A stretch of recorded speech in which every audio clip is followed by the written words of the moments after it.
लगातार शहर के बाद अब कोरोना अपने पैर ग्रामीण क्षेत्रों में भी पसार रहा है। इसकी रोकथाम के लिए ग्रामीण क्षेत्र के जनप्रतिनिधियों की ब्लॉक क्राइसिस मैनेजमेंट कमेटी की बैठक इंदौर के रविंद्रनाथ गृह में आयोजित की गई। इस दौरान बैठक में कोविड प्रभारी मंत्री तुलसीराम सिलावट, पर्यटन मंत्री उषा ठाकुर, सांसद शंकर लालवानी, कलेक्टर मनीष सिंह, डीआईजी मनीष कपूरिया सहित ग्रामीण क्षेत्र के कांग्रेस विधायक और जनप्रतिनिधि मुख्य रूप से मौजूद रहे। मेरा गाँव कोरोना मुक्त समिति की चारों ब्लॉक के सदस्य बैठक में शामिल हुए। बैठक में कलेक्टर मनीष सिंह ने बताया कि ब्लॉक स्तर की आपदा प्रबंधन समिति बनने का उद्देश्य सभी राजनीतिक दलों और समाज सेवी का कोरोना की रोकथाम के लिए सहयोग जरूरी है। शहर में सिम्टोमेटिक मरीज आ रहे हैं और फिलहाल स्थिति सामान्य है। कोविड केयर सेंटर में घर जैसी सुविधा लोगों को मिल सके, ऐसी व्यवस्था ग्रामीण क्षेत्रों में की जा रही है। उन्होंने कहा कि ग्रामीण क्षेत्रों में जनता कर्फ्यू लगा रहेगा, सभी को खतरनाक लहर से बचना है। ग्रामीण के आप कोविड केयर सेंटर में कर लीजिए, जब तक लोग नहीं जाएंगे कोविड केयर सेंटर में तो वहाँ भी घर जैसा वातावरण निर्मित करने में असुविधा होगी पंचायत को। वहाँ शिफ्ट करके ये भी इंश्योर आप लोग कर सकते हैं। आप पंचायत सचिव को बोलिए, आप सीओ जनपद को आदेशित करिए, सारे अधिकारी, कोई ऐसा नहीं कि जो ना करेगा। जो आप लोग बोलेंगे, जो सुविधा बोलेंगे वो सुविधा होगी। और बिल्कुल इसमें रिटर्न हम लोगों ने अप्रूवल्स दे रखे हैं 15th फाइनेंस कमीशन से राशि व्यय के लिए। तो जब लोग निकलना शुरू होंगे, जाएंगे, उसमें कई जगह जाने भी लग गए हैं। जहाँ जा रहे हैं लोग वहाँ व्यवस्थाएं भी काफ़ी इम्प्रूव हो गई हैं। ग्राम पंचायत स्तर पर जो कोविड केयर सेंटर बने हैं, वहाँ पर मान लीजिए कि वहाँ जितने बेड्स हैं वो भर जाते हैं, तो आप ब्लॉक लेवल पे जो बने हैं उसमें भेज सकते हैं लोगों को। नहीं तो राधा स्वामी सत्संग में भी है, यहाँ पर भी एक कुछ निश्चित सीमा तक हम लोग ग्रामीण से ले लेते हैं यहाँ पर, क्योंकि शहर के लोग अब यहाँ कम हो गए हैं।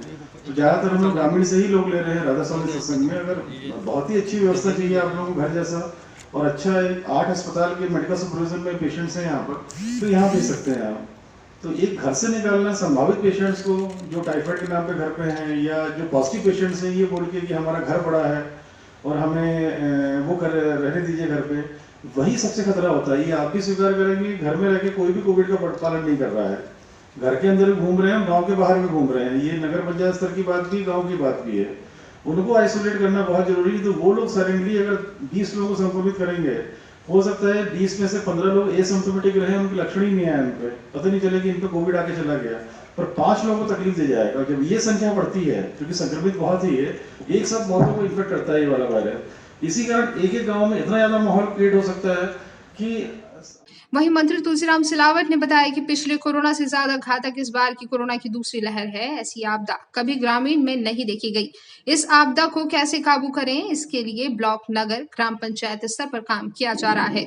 मंत्री ने कहा कि इस तरह की योजना बूथ स्तर पर भी की जानी चाहिए। उन्होंने कहा कि मुख्यमंत्री शिवराज सिंह प्रदेश के सभी जिलों की समीक्षा रोजाना लेते हैं।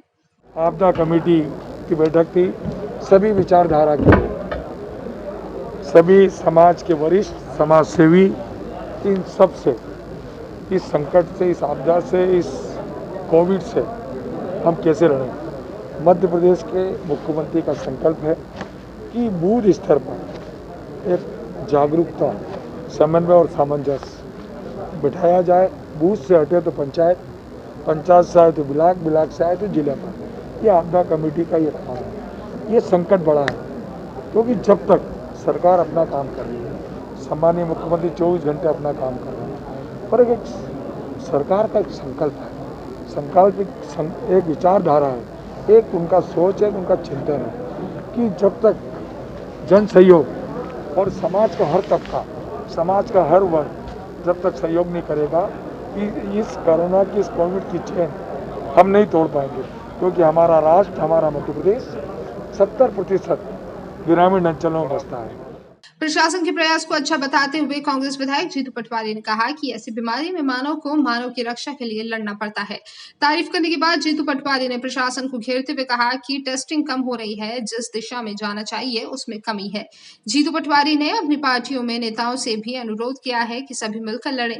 कोरोना की तीसरी लहर और ब्लैक फंगस बीमारी को लेकर प्रशासन और सरकार की तैयारियों को जीतू पटवारी ने नाकाम बताया।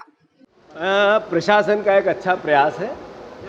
लोकतंत्र में ऐसा जब पेंडेमिक महामारी आती है तो मानव को मानव की रक्षा के लिए लड़ना पड़ता है। और इंदौर शहर में चूंकि शहरों के हालात बद से बदतर हैं, इंदौर की भी हालात प्रशासन कितना भी बोलता रहे, पर टेस्टिंग कम हो रही, इसका मतलब है कि वो जिस दिशा में जाना चाहिए उसमें कमी है।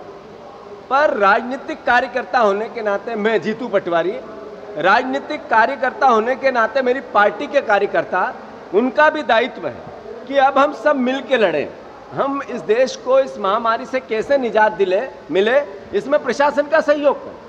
हम वातावरण बनाए ऐसा गांव की चूंकि मीटिंग थी कि गांव के अंदर सब मिलजुल कर कोरोना को लेकर अगर एक व्यक्ति को ग्रसित हुआ तो उसका इलाज सेल्फ खुद को क्वारंटाइन करने के साथ या तो आइसोलेशन में करे, सेंटर में करे, या इंदौर में भेजे जहाँ है, या घर में भी जहाँ व्यवस्था हो जाए।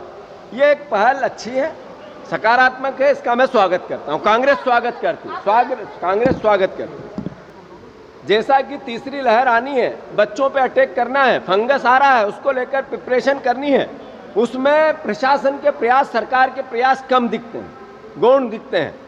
मैं इंदौर में आज ट्वीट करके भी मैंने मुख्यमंत्री जी कहा कि फंगस का 100 बेड का सेंटर आपको इंदौर में भी डालना चाहिए।